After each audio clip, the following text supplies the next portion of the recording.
I would like to bifurcate them into two buckets.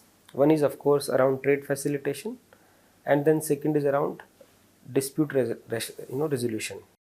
First and foremost ask is to have definitive timelines for the AEO scheme. Definitive timelines to be prescribed for the AEO certification, and if something for some reason that is not happening, then there should be a provisional approval which can further be subjected to a final approval after the due scrutiny that government does. That's first and foremost task. Second is truly implementing the single window clearance system on import and export. Very important aspect is how should the intelligence agencies in customs function. So like government has issued guidelines for functioning of DGGI under GST law, we are expecting some similar guidelines should also be there for the DRI, and how should they function, what charter they should follow. Government should consider in digitizing the entire litigation process. We already have a faceless assessment scheme, but we don't have anything on litigation around it. Second, of course, currently, India has around over 70,000 pending cases at various courts under customs. And this is something that was given in one of the reports published recently.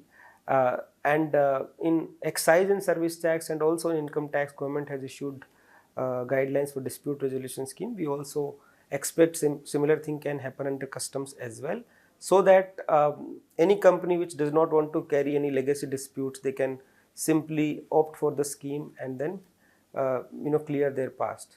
So these are the, I think, top two buckets. Trade facilitation and dispute resolution is what I believe that government should consider.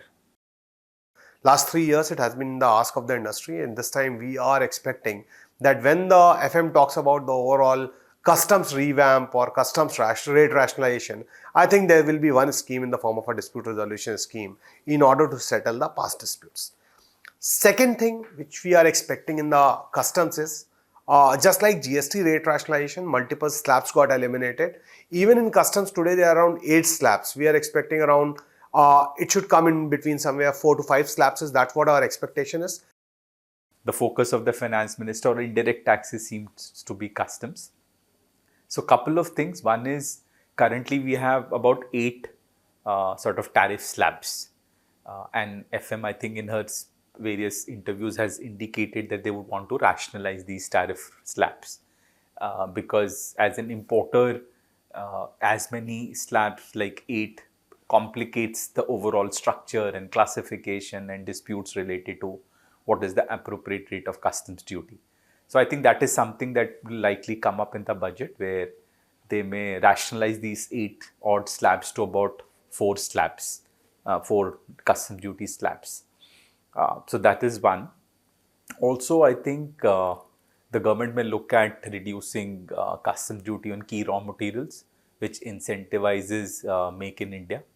So that's the second thing that I expect out of the budget. Also, I think they're looking at digitization. We saw major digitization happening in GST in 2017. Now everything is electronic and government has all the records electronically. I think customs is one area where the government has already been working. But again, in this budget, we may see some slew of digitization efforts by the government on the customs side as well. That's the third. I think fourthly, we may see some sort of an amnesty for customs.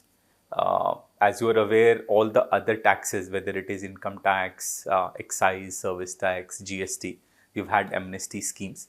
Customs is the only tax law, perhaps, where there has been no amnesty scheme. Some of it was because of customs in an area where you could have smugglings and those kind of activities, and the government will not want to cover those things in amnesty. But I think some guarded amnesty scheme with appropriate guardrails may still be expected, where it could be genuine disputes on classification and other matters. So we can expect an amnesty scheme around customs.